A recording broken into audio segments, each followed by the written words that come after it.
Hi guys, today I'm going to talk about a heavy subject. We're going to be talking about some things about the demonic that I would like to address today. But first, before I do, I have some questions and I want you to tell me, who am I talking about? Never mind the topic for today. I want you to tell me who you think I'm talking about. Who do you know that always plays the victim and always wanting your sympathy? They have a tendency to show smugness and superiority. They exaggerate their own importance and are very self-absorbed. They show extreme selfishness, taking advantage of others to reach their goals at all costs. They will step over you to get higher than you. Constant craving of attention and acknowledgement, constant using passive-aggressive behavior to make themselves look superior, uses judgmental and critical remarks, focusing on their own conceited views. Extreme sensitivity to criticism. They hate being criticized. They are always right. Inability to form intimate relationships. They get bored easy and they show withdrawn behavior rather than listen to you. They'll just withdraw. Now, who am I talking about? If you said the narcissist, you would be right. If you have knowledge of what a narcissist is, that is 12 identifying traits of a covert narcissist. They're also every single trait of a demonic presence in your life. You see the person, and I see this. Today, we're going to talk about Jezebel. Jezebel was the daughter of Ethelbal the first, and the wife of Ahab, the king of Israel, one of the first kings. Well, we're going to get a little bit into the Bible because even though I'm not Christian, I am religious.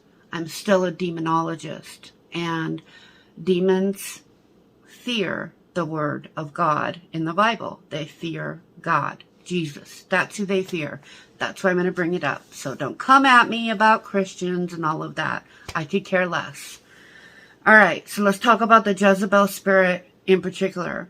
The reason why I want to bring it up is the most common one that I see in people with attachments. So now that you know that she was a queen to Ahab, the king of Israel, you may have heard of Jezebel, but not all of us knows what a Jezebel spirit is. The Bible never strictly has the words Jezebel spirit in them, but both the Old and New Testament have negative connotations to it. Symbolism around the name Jezebel. Depending on your background, denomination, the meaning of Jezebel spirit can differ. Some say it's a spirit. Some say that Jezebel is a demon. I say it's a demon, given the experience of having to actually deal with her firsthand with the Jezebel spirit.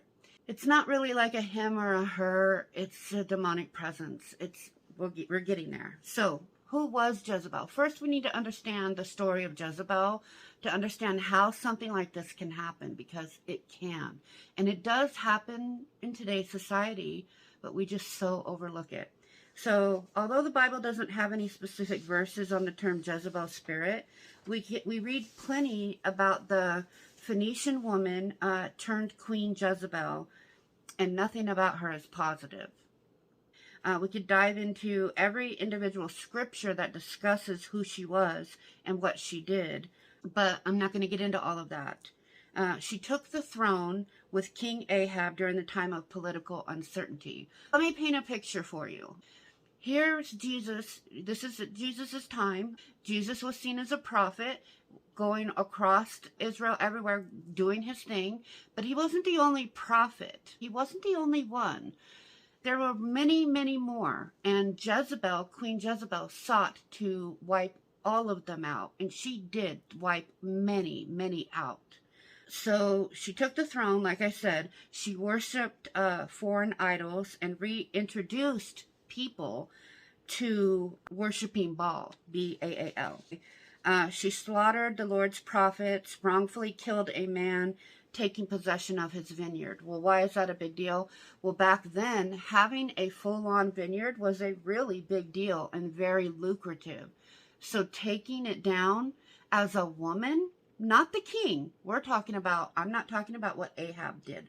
I'm only talking about what Queen Jezebel did. She took the vineyard by force. She instilled fear in the hearts of men. She also, we're going to get there because I want to make sure that I'm thorough in this video and you get a full on story. And there's a reason why I want you to know her history, because there's a lot of people in power today that are demonic, have demonic attachments. All right, so she took the throne, like I said. She killed, she also threatened to kill the prophet Elijah, and that's in the 1 Kings 19, and murdered anyone who protested her, introducing Baal worship into the kingdom. She meets a grisly end by being thrown from a window and trampled by some horses, but not before she ruined many, many, many lives. Here are 10 things that we should all be aware of in regards to the so-called Jezebel Spirit. She was a female member of the church of Thyatira. I'll put the spelling up here, who was promoting destructive heresies and leading many into moral compromise, like adultery, murder, sex on the streets, prostitution. She slept with many people. She even painted her face and wore makeup, which was back then in that region was unheard of. Women just did not do that. They may have put like little eyeliner or whatever, but even that, most of women did not wear makeup back then. She put on full face paint and it allured so many men. Crazy. It's hard to put into times on how affected men were by her wearing makeup. And it's got the same connotations around it. At least I think so. So the name Jezebel had in fact become synonymous with wickedness. So anytime that name started to grow, because she was so wicked, in anything wicked was like, oh, you Jezebel, you Jezebel. So it's like an infamous name. There's a reason I'm bringing that up too. Okay, we're going to get to all of it. I'm trying to hurry so I can put it on other platforms, but I don't think I will. It's probably going to be too long. She was the daughter, like I said, of Ethbaal, king of the Sidonians, who married Ahab, king of Israel, largely because her influence in seeking to combine the worship of Yahweh, Jesus, with the worship of Baal. The Bible doesn't really explain the war between prophets and all of that. Why would it? You want to be seen as that's the only prophet, the only one of note you need to know about. But Jesus wasn't the only prophet. If you think about it, people can call me a prophet because I'm psychic and I can predict futures, right? So that's prophecy. There are many of us. Do you think that Jesus was the only one? I mean, come on, guys. We've got to think about it. Like, yeah, they didn't have everything we have now, but they still thought like we did, and you know what I'm getting at. She also called herself a prophetess. She was known of having psychic abilities and powers, and I believe that she did, and I believe that it helped her in a negative way. Why? Because we all have intuitive abilities. Some are just more woke to them than others.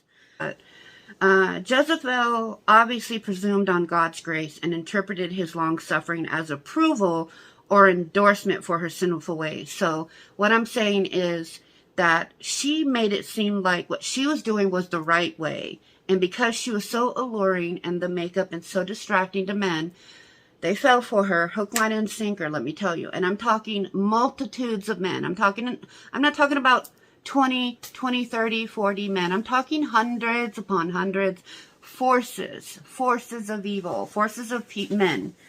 So how did this woman Jezebel come to exert such incredible power over the lives of Christians and Thyatira? What accounts for the authority she possessed to convince the followers of Jesus to abandon their commitment to ethical purity and engage in sexual immorality and other forms of compromise with the surrounding culture. Along with her husband, they instituted the worship of Baal and Asherah, on a national scale. We're talking like all of the U.S. or all of a whole country, like a whole nation changed from Christianity to Baal, and it became this whole thing. She violently purged the prophets of Yahweh from Israel, damaging the reputation of the Omride dynasty.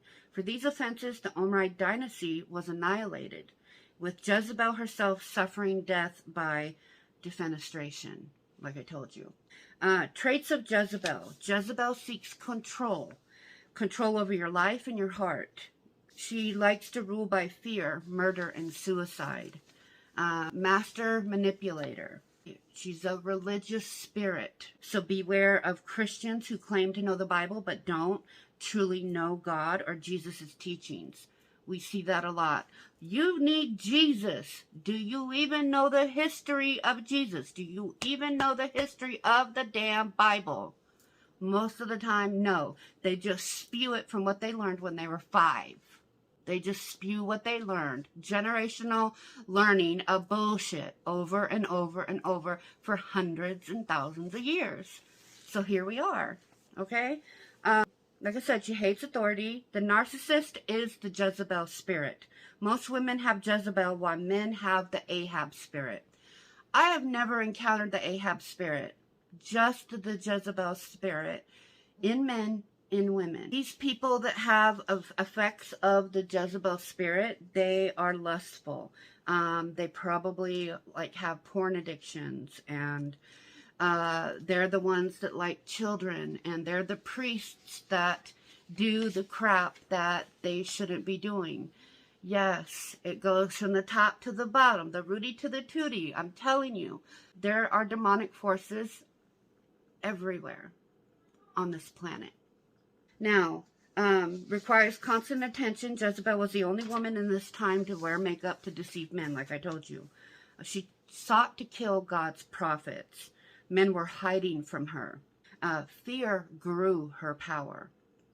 She was very defensive, gaslight 101, doesn't care what the truth is, slave to your, slave to like money and power and all of that.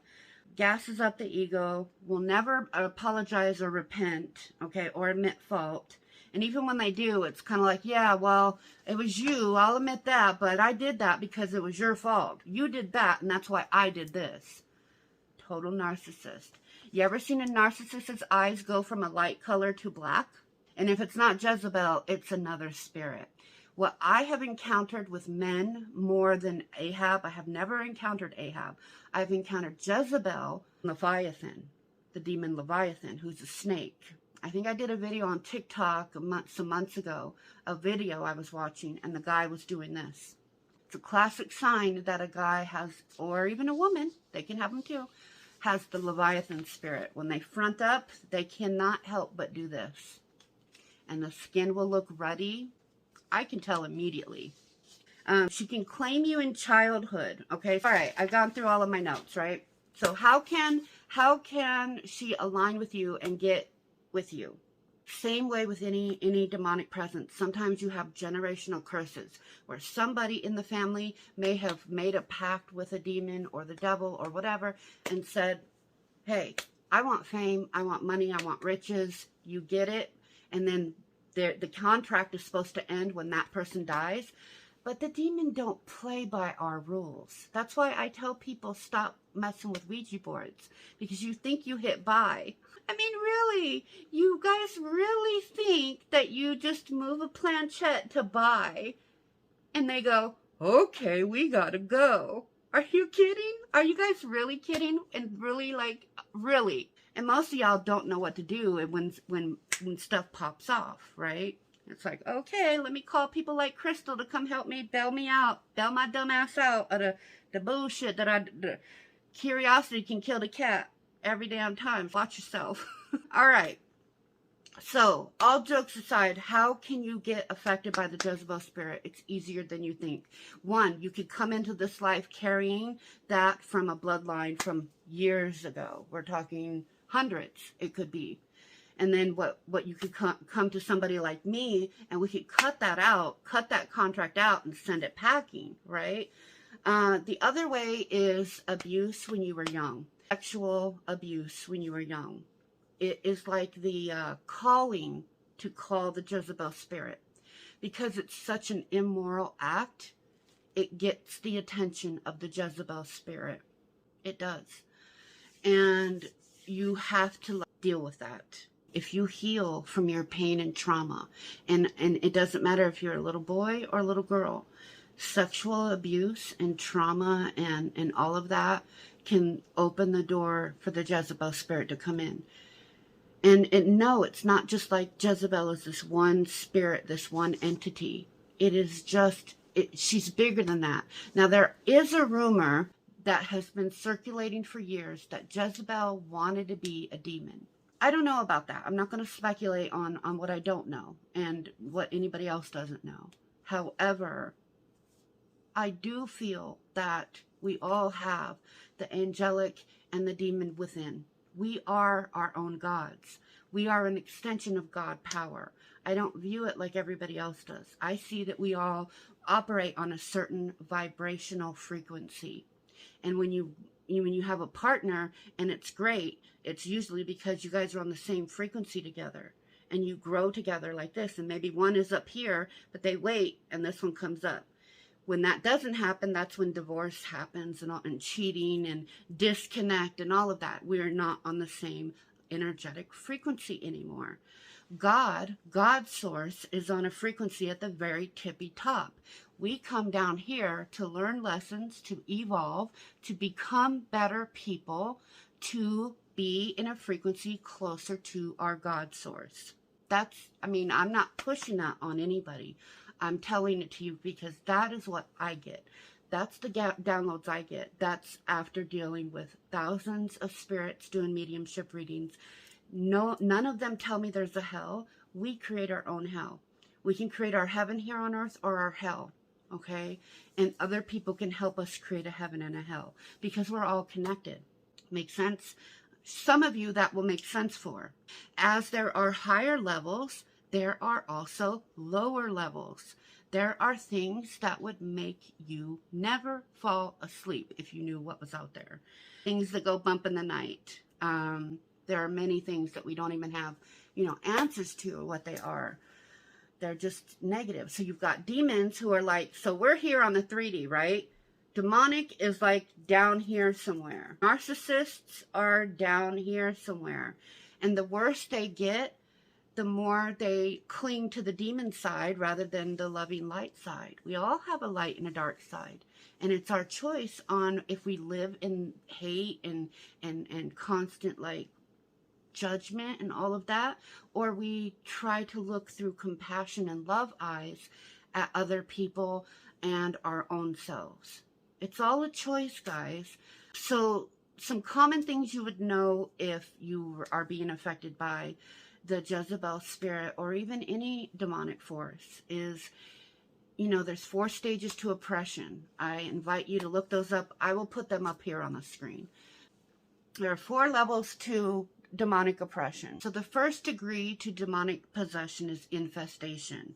This is like the whole haunted house thing. Things might be moving around, footstep, voices, apparitions, all of that. The second stage is oppression. Oppression is the activity steps up. You may feel physically attacked. You may have trouble sleeping. You may feel like you have sleep paralysis. Not every time you have sleep paralysis is it a demonic thing, but it is also a sign of demonic. So if you're having that along with a few other things, you may. And a lot of people that do have a demonic presence around them will always have this am I possessed? Am I being influenced? You'll kind of have an inkling. You won't know for sure, but you will kind of have an inkling. At the oppression stage, what they're trying to do is break your will down, make you lower your vibration to a depression and angry state. They can enter in your life in a big way. That's where the oppression starts. Number 3, the third stage is obsession. Obsession is about, as the name implies, at this stage, the afflicted person has a hard time functioning, being constantly preoccupied with thoughts of demonic activity, commanding his or her life, taking over, and frequently the thoughts of suicide as well. Sleep becomes nearly impossible. You even may feel like you're a little manic, okay? All 3 of these stages can be addressed by a competent deliverance minister or demonologist or medium like me. They have to have experience, though. If you go to get help from someone, ask them how many homes they've cleared. Ask them how many people they have cleared. You don't want someone that says, oh, 3. You want someone that will maybe say 30, or 300, or says, oh, I've done so many, I lost track. That's who you want. The last stage and final stage is possession. At the stage between 3 and 4, you can be in that stage for years. All right. Possession, contrary to popular belief, possession is not demons entering a person's body and taking over his or her soul. A person's free will is never removed, only severely compromised. All right. So in possession, a person who is so physically, emotionally, mentally, and spiritually broken down by going through the other 3 stages, that demonic spirits are able to seize occasional control over that person's actions. So at between stage 3 and 4, and you're almost in 4, what I have noticed is people will lose time. You'll say, well, what did I do today? And you really can't remember. You're like, I was just at the coffee shop and now I'm home. You know how you have driven before? You're driving home from work, but you don't really remember driving. You just kind of muscle memoried your way home. It's that, but a little bit more intense. You just completely don't know where time went. You may lose an hour or 2, or you may text someone and go, I don't remember doing that at all. So be careful out there. The demonic is really amping up. You guys are seeing it. And I really pick up that the reason is because it is forcing the universe, everything is forcing everybody to choose. Choose the light or choose the dark, but choose. And the ones that choose the dark have the potential to get overrun because they are now open. What has happened is the world's vibration has lowered so low that it has ripped many portals open that have been dormant on land, and now they are coming in neighborhoods. I mean, literally, I have had hundreds of people in 2022 alone, especially the last 5 months, come at me and say, I think I have an attachment. I think I have this. And they most likely do. If you think you do, you may have one. To find out, I'm always there to help. I don't take cases anymore because I'm tired. I get attacked and I'm not well enough, obviously, to handle all of that. I wish you all well. Choose the light.